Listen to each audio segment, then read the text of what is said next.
ويريد الذين يتبعون الشهوات أن تميلوا ميلا عظيما.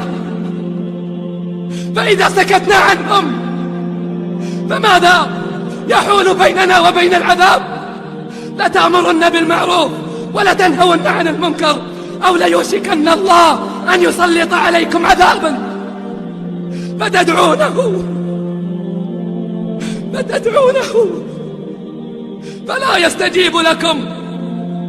نجاتنا بأمرنا بالمعروف، أن نقول للظالم أنت ظالم، وأن نقول للذين يعصون الله اتقوا الله.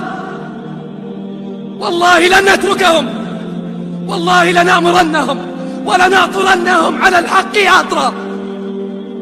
فإما حياة تسر الصديق وإما ممات يغيظ العدا.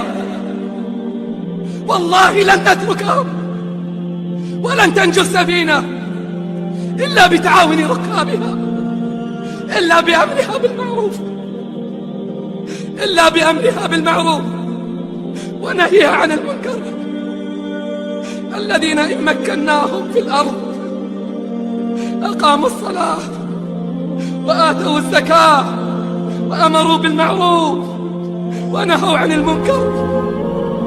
ليس إن مكناهم في الأرض أقاموا الملاعب والملاهي والمهرجانات الغنائية.